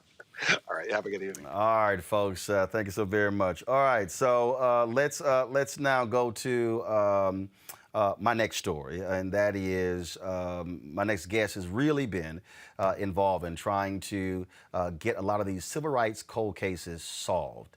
Finally, this week, President Joe Biden named several people to a board that will be looking into these cases. When I came across it, Claiborne Carson, a buddy of mine, Stanford University with the King Center there, he is going to be on that particular board as well. And then also there are others who are going to be honored. I'm looking forward right now. President Biden, he announced, give me 1 second. This was the email. Y'all go to my iPad, please. Margaret Burnham, Claiborne Carson, Gabrielle Dudley, and Henry Klibanoff, nominees for member of the Civil Rights Cold Case Review Board. That was created by a bill that was passed in the United States Senate. The author of that, former Alabama Senator Doug Jones, who joins us right now. I'm glad to have Doug back on Roland Martin Unfiltered. He also is a distinguished senior fellow at the Center for American Progress and attorney at the D.C. law firm of Aaron Fox, LLC. Senator Jones, glad to have you on here. Before we get to that, you may have heard that wild conversation I had with that woman from Florida talking about critical race theory and this whole statewide ban. And this thing is taking hold. It's really being led by these Republicans in all of these different states. They're conflating, 1619 Project with critical race theory. You got Arkansas Senator Tom Cotton with his nonsense. He wants to defund the 1619 Project. And all of these issues we talk about, what you're dealing with here, and this is just my point of view, I just think you're dealing with white fear. Yeah, you got some black folks like Keisha out there, but you're dealing with white fear. They don't want their kids to learn about the reality of what happened in America. And in these cases you're talking about, this is American history. This stuff actually happened to black people and others, and these cases have not been solved. And it all, to me, this idea of let's just remain wholly ignorant, to me, is just nonsensical. I just want to get your thoughts on it. No, I agree. It's interesting, Roland, and thanks for having me, by the way. It's great to see you again. As you were talking to some of those folks, I was looking at a local media article where a friend of mine at AL.com called the state representative in Alabama, a fellow named Representative Pringle, who has filed the bill looking to ban critical race theory. And he just asked him a simple question: what is it? And he, of course, could not answer, has no clue. What we're seeing is talking points that are now being used politically that are now trying to become law. And we've seen that time and time again. And it's really unfortunate. Nobody's trying to rewrite history, but we are trying to set the record straight about making sure history is taught accurately, fairly, and fully. And that's what I think is getting lost on all of this, is that it's really interesting to me that a society, especially here in the South, who has celebrated the Confederacy, the lost cause, so to speak, celebrated generals like Robert E. Lee, who actually killed U.S. soldiers, that we're somehow trying to rewrite history as opposed to just simply saying, let's get the facts out there. Let's tell people about the facts. And folks will get a better understanding of where we've been, where we're going, and what really we need to do about race in this country. And it is just stunning, just the sheer ignorance.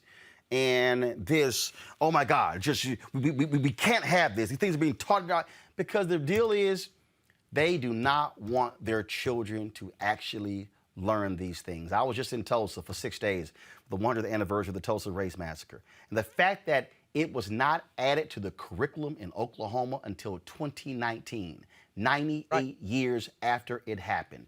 When you look at a lot of these things in the civil rights, the heinous things that have happened in Alabama and Mississippi, frankly, it is new, very new, that these things are being taught. The reality is, it's like, oh, MLK gave a speech, Rosa Parks sat down, all right, let's skip to the 1970s. Yeah, there's no question, Roland. When I prosecuted the church bombing cases back in 01 and 02, we did a fair amount of jury work, and we were really stunned at the lack of information that people had about the civil rights movement in Birmingham citizens. And it wasn't just the white citizens. It was the African Americans that we had on that jury, or on the focus groups that came in. It was stunning to us to listen to the fact that they knew very little about the civil rights history of Birmingham, especially with the younger folks and the youth movements here in Birmingham that really, prompted all the changes across the country. Folks knew very, very little about it. And so tell folks about this particular cold case review board. What are they going to do? I am so proud of President Biden for moving this forward. I'm so proud of the Senate and the House who passed this with overwhelming support. It was one of the bills I really pushed. This is an interesting story behind this bill, Roland. This originated really with a group of high school kids in Hightstown, New Jersey, who called me 2 years or so before I got to the Senate, saying that they had an idea for a bill based on the Kennedy Assassination Commission that reviewed all of the evidence and all of the documentations involving President Kennedy's assassination, and then made so many of them public for historians, the community, academia, the media, whatever. And they asked me, they wanted to do that for civil rights cold cases because they had been thwarted in trying to get some records about a couple of cases they wanted to look at. I endorsed the bill. As soon as I got to the U.S. Senate, they called me back and said, look, remember that bill? We'd like for you to introduce it. So dang, we got to work. Ted Cruz actually joined us to do this. And what this bill does is it creates a commission really under kind of the auspices of the National Archives.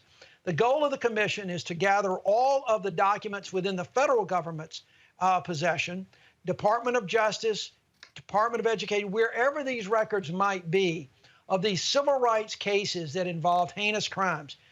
They didn't have to be a death. It could be an assault. It could be a number of things up until like in the early 70s. Get those records, bring them into one place. Let this commission, who's presidentially appointed, review those records and then open them up. They're not really classified, but because they're all criminal cases, but just then make them public, make them available to you guys in the media so that you can look and see what happened and why, and in many cases, how they weren't investigated properly. Give some sense of the families, the communities, some sense of closure, some sense of healing. I learned that knowledge is power, and there is so much that can be gained from understanding what happened in those cold cases, the civil rights cold cases, what happened and why. There's so much knowledge that we can gain to maybe help educate people in the future. But will this board, could this also lead to prosecutions? Could it lead? What can it actually lead to? Well, it really can't lead to prosecution. This is not a prosecuting authority. Could they come to something to where they find and refer it back to the Justice Department or a state investigation? Yes. But the odds are in these cases, Roland, I've seen it time and time again, the potential defendants are all gone and they're dying off every day. So the odds of this resulting in any prosecution are probably slim and none. But the fact is, the knowledge, the being able to get the facts out. We're just now learning, as you said, what happened in the Tulsa race massacre. We need to know the information about what happened with so many of these cases where victims went missing for so long and just never got investigated. What happened, and why, who the potential perpetrators were. And I'll tell you, Roland, one of the things that I found, that this is not just important for the families of the victims. In many, many cases, it's important for the families of those who may have perpetrated these crimes. There's a sense of reconciliation that this kind of bill and these kind of records can lead to. That's what I'm hoping to get out of this. Well, it is certainly that something is needed. I do want to get your thoughts on this. You're no longer in the United States Senate, but just a few moments ago, Senate passed the bill after Senator Ron Johnson sat the hell down finally to make Juneteenth a federal holiday. Absolutely. I'm really proud of that, of the Senate for passing that. I didn't see the final vote, but, it's just another element of progress. That bill will pass likely in the House. I think it's long since past due. And, so you got to take the nuggets of progress where you can find them, because there's so many things happening right now in the country that you just shake your head and you wonder where the hell we're going. But this shows that there can be some bipartisan support. It can be some things that we can get past the politics of race. And let's look at this in a way that moves the country forward. It was unanimous, and this was the statement that Senator Ron Johnson released. Although I strongly support celebrating emancipation, I objected to the cost and lack of debate. While it still seems strange that having taxpayers provide federal employees paid time off is now required to celebrate the end of slavery, it is clear that there is no appetite in Congress to further discuss the matter. What that means is he looked like a fool, he lost, and Republicans probably said, man, get out the way and get this bill because we look stupid blocking it.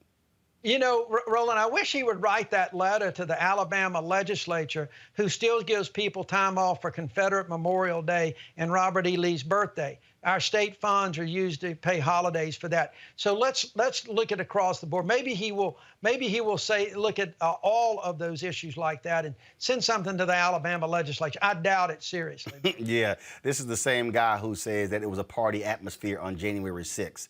So yeah, I don't think that's going to happen. And it is unfortunate that you're no longer in the United States Senate. I mentioned that whole bill to defund the 1619 project, and unfortunately, one of the people who was sponsoring that with Senator Tom Cotton of Arkansas is Tommy Tuberville, who who has no idea what the hell the Voting Rights Act is. Yeah, he doesn't know what the Voting Rights Act. He thinks the three branches of government are the House, the Senate, and the presidency. So, I mean, what can you say? Oh, my goodness. Senator Doug Jones, is always glad to have you on the show. Thanks a bunch, and great job getting this bill passed. So to look at these cold cases. All right, Roland, always good to see you. Thanks for having me. Thank you very much. All right, go back to my panel here. First panel, we're going to talk about Juneteenth here, and let's roll the video. This is the moment when it passed the United States Senate. And, Mr. President, I ask unanimous consent that the Judiciary Committee be discharged from further consideration of S-475 and the Senate proceed to its immediate consideration. The clerk will report. S-475, a bill to amend Title V United States Code to designate Juneteenth National Independence Day as a legal public holiday. Without objection, the committee is discharged. The Senate will now proceed to the measure. I ask unanimous consent the bill be considered and read a third time and passed, and the motion to reconsider be considered made and laid upon the table. Without objection.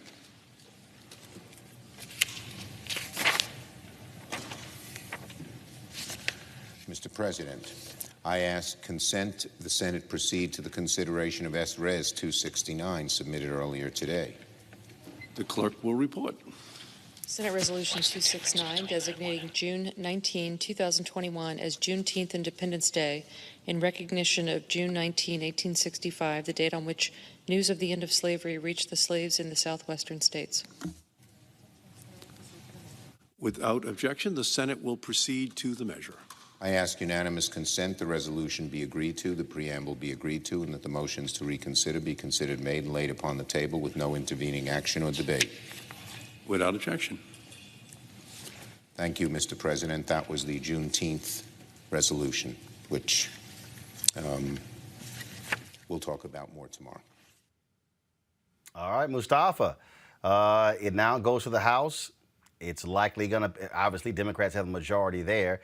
And so President Joe Biden may be soon signing into law Juneteenth as a national holiday in the United States. It's part of American history, and we have to tell the full story. And this is an opportunity for, all the brothers and sisters who have worked diligently to make sure that this became a reality, that all that hard work has been honored. We just have to make sure that we're also highlighting and telling the other stories that are a part of our journey inside of this country and a part of our country's history. For those people who say this doesn't mean anything, I'm a native Texan. I was there when the late State Representative Al Edwards, my Alpha brother, Mustafa Al Alpha brother, who led this effort every session, and got it made into a state law.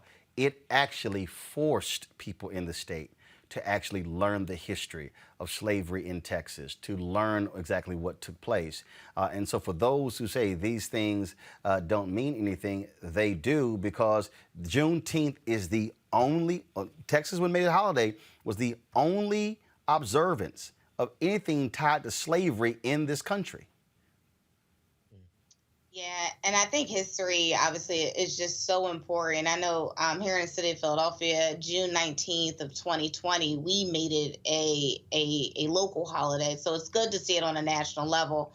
But understanding that Juneteenth is not only a celebration of our Blackness, but it is a celebration to end slavery. And so, you know, when the Emancipation Proclamation was signed by President Lincoln, it gave the opportunity for people to, one, be aware of their history, but two, understand that they are free. And I think that, you know, understanding that it's on a federal level, it hopefully will open the eyes and ears of the day of observance, as we do for Memorial Day, as we do for other federal holidays, that this is one step in the right direction. So I don't take it as a minimum win. I take it as a holistic approach to how we move forward. And I'm glad as President Biden that was able to put this into law. Well, he will be anyway. Ben? Yeah, a couple of things. With Mustafa, congratulations to all the people who actually worked on this, because I know that getting it this far was a monumental task. Juneteenth has been a holiday in my family for a while, especially when we lived in Boston, out in Roxbury, out at the park. One of the best celebrations. You didn't see Black people any other time of the year because it was too cold in Boston. But when Juneteenth came around, you just saw a sea of Black people. And it wasn't celebrated nationally at that time. And it's going to be amazing to have a day where we can connect on a level of that celebration that we had in Roxbury every year for Juneteenth. So I'm excited about this.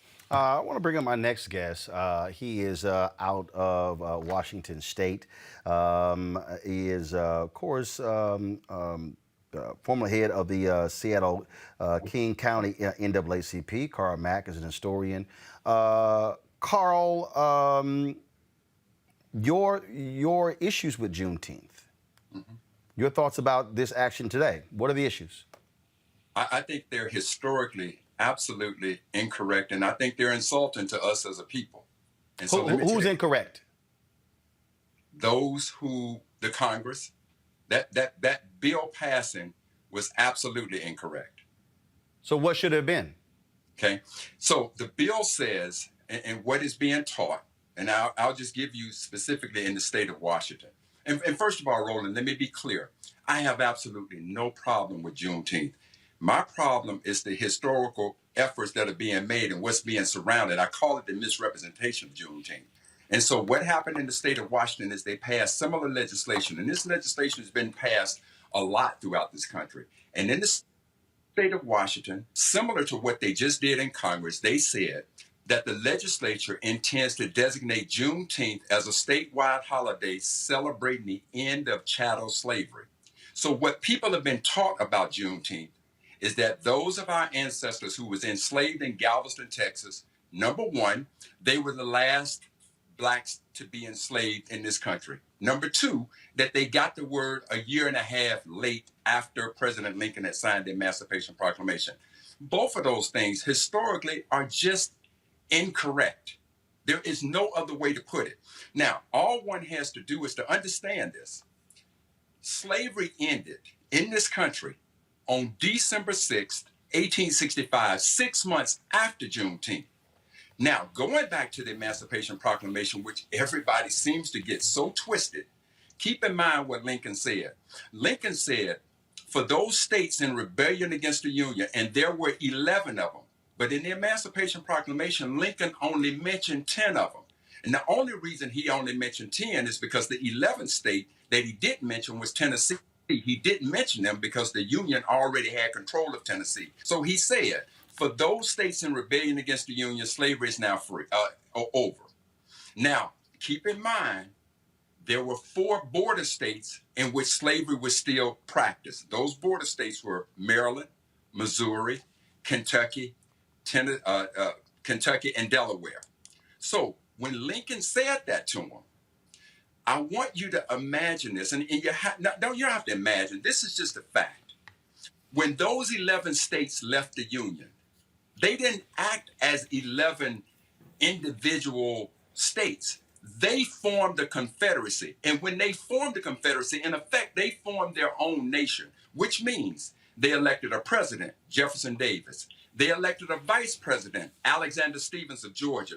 They wrote a Confederate Constitution. They were their own nation, Brother Roland. So when Lincoln issued, quote unquote, an executive order trying to tell them what to do, that's like the Prime Minister of Canada trying to tell the United States citizens what to do. He didn't have any authorization. That's why it took a war. So that's why I'm saying to you that when the news is that they got the word a year and a half late, it didn't matter. The Confederacy were their own nation. They didn't give a damn what the United States said, what Lincoln said. That's why it took the war. Now, as far as them being the last blacks enslaved, I just heard your last guest. I've heard all of you say how important it is to get it right. Today, there's a movement that has swept this country that we should all be proud of, Black Lives Matter. Black Lives Matter. Do we think that Black lives just started mattering? Because let's go back to what happened with the Emancipation Proclamation. Lincoln said that in those states not in rebellion against the Union, slavery is still legal. Keep that going. 2 of those states were Delaware and Kentucky. 2 of them was Maryland and Missouri. And keep in mind, West Virginia wasn't a state when the Civil War started. It became a state after Virginia seceded. And those 48 counties didn't want to secede, so they became a state after the Civil War. So now let's look at those 5 border states. Maryland, on November 1st, 1864, before the Civil War ended, Maryland abolished slavery. Missouri, on January 11th, 1865, before the Civil War ended, they abolished slavery. West Virginia, the newly entered slave state, on February 3rd, 1865, ended slavery.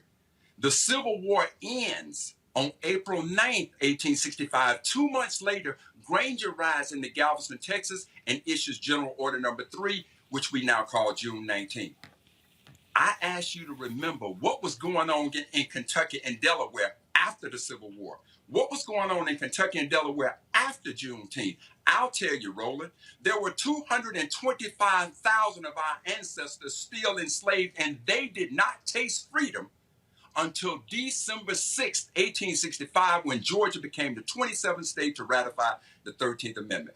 That is my problem with what is going on in states all across this country, and that is my problem about what just happened in the United States Congress. If you want to designate a date in which all black folks can celebrate freedom, that date, as far as I'm concerned, as far as history appears to be concerned, is December 6th, because that is the day in which Georgia ratified the 13th Amendment. Now, as it applies to Delaware and Kentucky, keep this in mind, Roland. Delaware didn't ratify the 13th Amendment until 1901. Kentucky ratified the 13th Amendment in 1976. And the state that I'm from, Mississippi didn't ratify the 13th Amendment until February 7, 2013. So, do I have a problem with Juneteenth? Absolutely not. Do I have a problem with the historical inaccuracy of it? Every part of that I got a problem with. And I that has been, first of all, like for years, Lincoln freed the slaves. Well, again, and there were people who took exception to Lerone Bennett and others who corrected that. Frankly, what we have folks in this country with a bumper sticker version of history. The reason I think you see the focus on Juneteenth is I think it goes back to this here, because Texas became the first state to actually make it a state holiday. And so what then happened was there were other people who wanted to recognize that fact, and so all of a sudden Juneteenth events then went out. For everybody to understand, Juneteenth was a Texas holiday. To your point, what you just laid out, that was specific to Texas. When General Granger arrived on the shores of Galveston, of the beach in Galveston, and delivered that particular announcement. I think what happened was other people gravitated to that, and then it then became this sort of all-encompassing moment to say, okay, here's something that actually recognizes slavery or the ending of slavery in this country. But you're absolutely right. And I believe now, the opportunity is now is to, in the words of Paul Harvey, now tell the rest of the story. Absolutely. So listen. So Roland, the thing that the congressman, I think it's Johnson. I'm not sure your last guess was. Former Senator Doug Jones. Okay, Doug Jones. What you and Doug Jones agreed on a lot was it's important to get it right. Today, we as black folks want to say Black Lives Matter. Then what about the 225,000? Now, I will give you just a little pushback on why Juneteenth took off. I think part of what you said is right, but the rest of the story is this. We all know that our history has not been taught. Right. So to what Doug Jones said, there's a lot of black folks that don't know the scholarship of our experience in this country. Oh, no doubt. Oh, no doubt. And so once we didn't know it, and somebody comes in and tells the myth that these were the last blacks enslaved, they got the news a year and a half later. Well, we just took off and ran with it. And then now, Roland, on May 25th of 2020, well, that gave another steroid injection to the myth behind Juneteenth. And that day was the day that Rodney King, George Floyd was murdered. Now you got white guilt everywhere and white folks want to do something. Damn it, let's just make Juneteenth a holiday. That's fine. But it didn't start with that. I would tell you this. Go back and look at the 105th Congress of the United States. There was a senator from the state of Mississippi named Trent Lott who introduced legislation similar to what was just passed, and it clearly said, June 19th, the day that slavery officially came to an end. Then over in the House, in that same year, I believe it was 97, in that same year, now you had J.C. Watts in the House introduced a joint resolution that said the exact same thing, that Juneteenth is the date on which slavery finally came to an end. So I'm not trying to play the technicalities here. But what I am saying is in the spirit of Harriet Tubman. Right. They asked that sister, baby, why would you keep going back, you free? And she said, how could I be free when my people ain't free? Well, how in the hell can we celebrate Juneteenth as the day on which slavery ended when there were over 225,000 of our folks still enslaved in the state of Delaware and Kentucky? Well, I dare say that is my problem. I dare say the same as how we celebrate July 4th as Independence Day. And as Frederick Douglass said, what does this mean to the slave on July 4th? And so, but here's the last point I'll make, and this is very simple. What you laid out is why you got to have black-owned media. Is why because here's the piece. The bottom line is, and you already see it. I know ABC is having a big Juneteenth primetime show. All of a sudden, trust me, you're about to see businesses all across America. And here's the deal. I'm just laying in the cut because I'm telling you, every company that wants to try to profit off of Juneteenth, I'm gonna hit all of them saying, where's your black spin? Where's your black-owned spin? See, that's the other deal. It's just like if a business out there all of a sudden dropping Kwanzaa commercials, you got to be asking how much money you spending with black-owned companies. Not giving away. So this is why we also have to have our own media where we can actually have this conversation, because this ain't gonna happen on MSNBC, CNN, Fox News, ABC, NBC, CBS. Make no mistake about it. Make no mistake about it, Roland. And to your point, let me say this. I know that you know the Bennett family who owns the Seattle Medium and KRSZ out of Seattle. Okay, so I wrote an op-ed piece about what I just explained to you all. Not one white newspaper would pick it up, but that got picked up by the Seattle Medium, the black-owned press. And I've always been a huge supporter. In the same way, I listened to the pride that you all had about the legislation being passed. But now we as brothers and sisters right now on your program are going through a learning moment where we're going, damn, maybe I didn't know what Brother Mac was saying, but we're respecting that. And look, I don't expect you to trust what I'm saying. Just go back and verify. No. But I'm saying, but here's the moment. To me, this is the moment. And I'm gonna bring my panel in after this. The moment for us is this here. This is now just like that white retired lieutenant colonel when he gave a speech on Memorial Day, and when he told the history of Memorial Day and they cut his microphone because he talked about it, it was freeds, it was actually slaves who actually started Memorial Day, and then they cut his mic. This is where we now use the bully pulpit. And so when folks say, hey, any slavery, actually, that's not the truth. So here's my whole deal.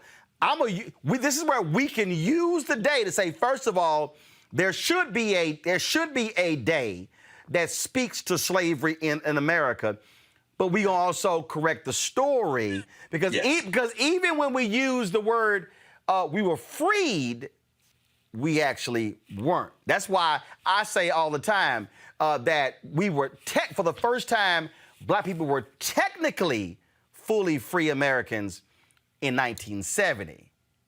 It took going through Jim Crow, the Voting Rights Act, the Civil Rights Act, the Fair Housing Act, took all of those different things. That's why I say technically fully free, and that leads to a whole other conversation about freedom. But I'll say this, Roland. I'll give you just a little pushback. There is no debate over what chattel slavery was. Oh yes, I got it. And as such, that's why I said freedom. That's why I said freedom. Right, but there is no debate what chattel slavery was, and all I'm saying is on December 6, 1865, that is the day that chattel slavery in this country ended for our ancestors. Got it. And what I'm saying is we should use the day to tell the whole story and not keep allowing his story to be told. Carmack, I appreciate it. Thanks a lot. No problem, my brother. Thanks. Go to my panel here. Final comments there. The point there, Mustafa, again, it's how do you able to tell history? I do think there is value in the holiday. Our job is to make sure the story is told. Again, I go back to, and let me be real clear. I know everybody, and the 1619 Project was great, but as Dr. Greg Carr says, it was decades of black scholarship in Ebony Magazine, in Jet Magazine, in Negro Digest, and others that were telling that 1619 story long before the New York Times ponied the money up and Nicole Hannah-Jones and others led it. And again, that's not diminishing what they did, but we've had this body of work for decades that have told that story. This is why the first black newspaper, Freedom's Journal, said on March 16, 1827, we wish to plead our own cause. Too long have others spoken for us. Yeah, in the environmental justice movement, we say communities speak for themselves. We have the opportunity, we have the platform to make sure that the full narrative is shared with the country. Our triumphs and our tragedies, to make sure that folks understand that we are real, we are full, and we are authentic people. And that's the moment that we have. Teresa. Yeah, I'm looking forward to seeing now that this is a federal holiday, what the educational system will be doing in our public schools to make sure that our children and our youth are educated in the proper way. So I'm looking to see what the rollout will be for that. Ben. Honestly, Roland, can you just connect me with that with Brother Matt? Because I got to have him on my show because he had a fire, a clarity, and a moral certitude, with it that I feel like his voice should be amplified in that way. So I did not know that particular history, but now that I know, we're going to spread the word. Well, and again, that's I make the point, y'all. This is why this show matters. This is why, because our ability to be able to provide a platform to other voices who are ordinarily not going to get a lot of attention on mainstream media. That's why we do what we do, which is why we ask y'all to support what we do, joining our Bring the Funk fan club. Look, it's nearly 4,000 of y'all on YouTube. It's folks watching on Facebook and Twitter and Periscope and Instagram. You're going to be watching the replay as well. The bottom line is, y'all, you ain't getting this nowhere else, okay? You got black-targeted news out there, but you ain't got black-owned news out there. And so if y'all want to support what we do, please do so. Cash App, $RM Unfiltered, PayPal.me/R Martin Unfiltered, Venmo.com/RM Unfiltered. Zelle is Roland at RolandSMartin.com, Roland at RolandMartinUnfiltered.com. We went long, y'all, on some of the topics. There were some stories we did not get to. My apologies about that. We even have our Juneteenth stinger that I didn't even run. We just went right into it. And so today was like a freight train going. Well, we certainly appreciate it. Ben, Teresa, Mustafa, thank you so very much for being on today's show. And y'all, I was that close. Man, I was that close after what Carl said and then what Mustafa, Teresa, and Ben said. I was that close about to drop y'all this major announcement, but I gotta wait till next month. Y'all, I was that close. I literally was about to pull it up on my computer and do it right now. But I gotta wait. But I'm telling y'all, when we drop it, y'all gonna be like, that's what that Negro been working on for the past, since he launched this show? The answer is yes. I'm telling y'all, I'm just telling y'all right now. I'm gonna drop it next month. Buckle up. But it's gonna be real. We gotta go. I'm gonna see y'all tomorrow right here on Roland Martin Unfiltered.